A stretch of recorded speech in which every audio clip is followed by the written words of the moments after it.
నమస్తే.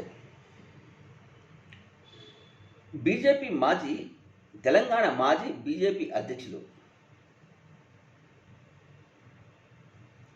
పార్టీ జాతీయ ప్రధాన కార్యదర్శి బండి సంజయ్ ఎప్పుడు ఎలాంటి ఆరోపణలు చేసినా వాటికి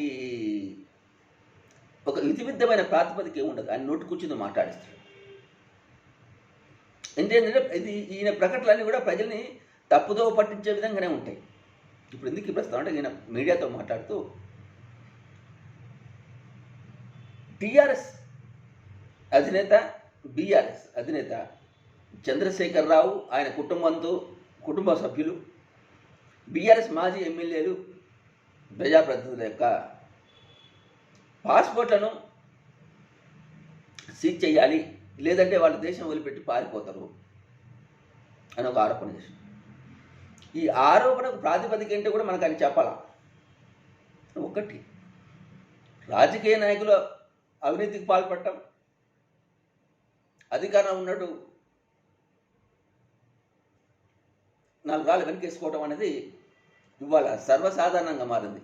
అదే ప్రజల పార్టీ శాపంగా కూడా మారింది. అలాంటి వాళ్ళని తిరిగి ప్రజలు ఎన్నుకుంటారు కూడా, అది మన కర్మ.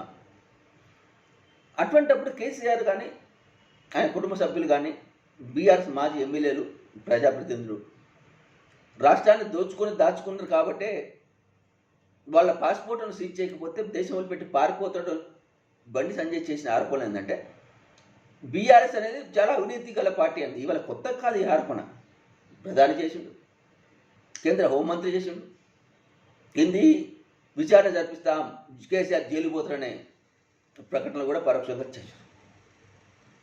మళ్ళీ ఇప్పుడు వచ్చే లోక్సభ ఎన్నికల దృష్టి పెట్టుకొని బండి సంజయ్ ఇలాంటి ఆరోపణలు చేసింది తప్ప అందులో నిజానిజాలు ఎంత అనే అంశాన్ని ప్రస్తుత గవర్నమెంట్ తేల్చాల్సిన అవసరం ఉంది.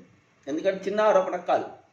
పాస్పోర్ట్ సీజ్ చేయండి అని బండి సంజయ్ ఎందుకు ఆ ప్రకటన చేసిండు అనే దాన్ని నిగ్గు తేల్చాల్సిన అవసరం రాష్ట్ర ప్రభుత్వం మీద ఉంది. లేదంటే నిజంగానే వాళ్ళు దేశం పెట్టి పారిపోతే ప్రజలకు అన్యాయం జరుగుతుంది. అలాంటి ఛాన్స్ లేకపోతే బండి సంజయ్ ప్రజలు తప్పుదో పట్టించే అవకాశం ఉంది.